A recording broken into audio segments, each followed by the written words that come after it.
নমস্কার বন্ধুরা, defence knowledge আপডেটসে আপনাদের স্বাগত। তো বন্ধুরা, বর্তমান বিশ্বের ভূ রাজনৈতিক প্রেক্ষাপট দ্রুতই পরিবর্তিত হচ্ছে। বিশ্বজুড়ে চলছে এক নীরব অস্ত্র প্রতিযোগিতা, আর এই প্রতিযোগিতার মধ্যেই একটি বড় খবর সামনে এসেছে। টাইমস অফ ইন্ডিয়ার সাম্প্রতিক রিপোর্ট অনুযায়ী ভারত এখন বিশ্বের পঞ্চম বৃহত্তম প্রতিরক্ষা ব্যয়কারী দেশ হিসেবে আত্মপ্রকাশ করেছে। আজকের ভিডিওতে আমরা বিশ্লেষণ করব ভারতের এই বিশাল প্রতিরক্ষা বাজেটের পেছনের কারণ এবং বৈশ্বিক তালিকায় ভারতের বর্তমান অবস্থান সম্পর্কে। তাহলে দেখুন, 2025 সালের সাম্প্রতিক পরিসংখ্যান অনুযায়ী ভারতের প্রতিরক্ষা ব্যয় উল্লেখযোগ্যভাবেই বৃদ্ধি পেয়েছে। ভারত এখন বিশ্বের পঞ্চম বৃহত্তম সামরিক ব্যয়কারী দেশ হিসেবে পরিণত হয়েছে। আর 2025 সালে ভারতের প্রতিরক্ষা খাতে ব্যয়ের পরিমাণ দাঁড়িয়েছিল 92 বিলিয়ন ডলারে। গত বছরের তুলনায় ভারতের প্রতিরক্ষা বাজেটে প্রায় 8.9% বৃদ্ধি দেখা গেছে। এখন দেখুন, ভারতের এই উত্থান কিন্তু হঠাৎ করেই হয়নি। গত কয়েক দশক ধরে ভারত ধারাবাহিকভাবে তাদের সামরিক সক্ষমতা বাড়িয়ে চলেছে। কয়েক বছর আগেও ভারত এই তালিকায় ষষ্ঠ এবং সপ্তম স্থানে ঘোরাফেরা করত।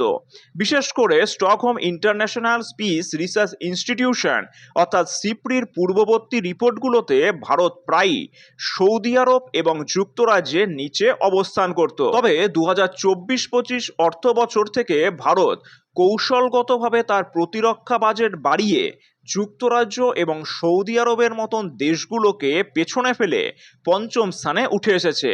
ভারতের ওপরে এখন রয়েছে কেবলমাত্র মার্কিন যুক্তরাষ্ট্র, চীন, রাশিয়া এবং জার্মানি বা ফ্রান্সের মতন দেশগুলো, যদি রিপোর্ট অনুসারে তাই দেখা যায়।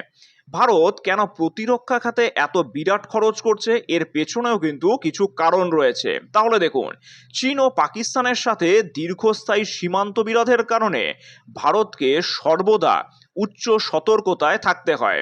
এলএসি বা এলওসি, বাড়তি সেনা মোতায়েন ও অবকাঠামো নির্মাণে বিশাল খরচ হচ্ছে।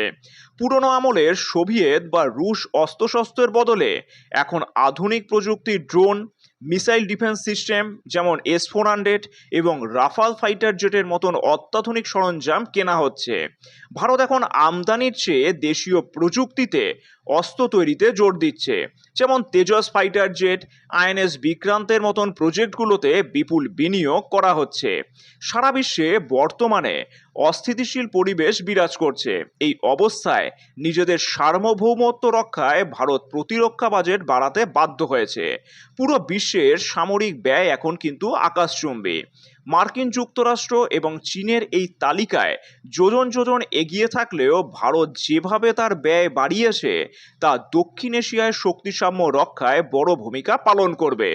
ভারতের এই 92 বিলিয়ন ডলারের ব্যয় স্পষ্ট করে দেয় যে ভারত এখন কেবল আঞ্চলিক শক্তি নয়, বরং একটি বিশ্ব শক্তি হিসেবে নিজেকে প্রতিষ্ঠা করতে চাইছে। একটি দেশের উন্নয়নের জন্য যেমন শিক্ষা ও স্বাস্থ্য জরুরি, তেমনি সার্বভৌমত্ব রক্ষার জন্য শক্তিশালী সেনাবাহিনীও অপরিহার্য। ভারত পঞ্চম স্থানে উঠে আসা মানে হলো বৈশ্বিক রাজনীতিতে ভারতের প্রভাব আরও বৃদ্ধি পাওয়া। তবে এই বিশাল খরচের ভারসাম্য বজায় রাখা এবং দেশীয় প্রযুক্তিতে স্বনির্ভর হওয়াটাই হবে আগামী দিনের মূল চ্যালেঞ্জ। এখন আপনারাই আমাকে কমেন্ট করে জানান যে শিক্ষা ও স্বাস্থ্যের চেয়ে প্রতিরক্ষা খাতে এই বিপুল ব্যয় সঠিক নাকি ভুল। কমেন্ট সেকশনে অবশ্যই জানাবেন। আর চ্যানেলটি ভালো লাগলে অবশ্যই লাইক, শেয়ার ও সাবস্ক্রাইব করে দেবেন। ধন্যবাদ।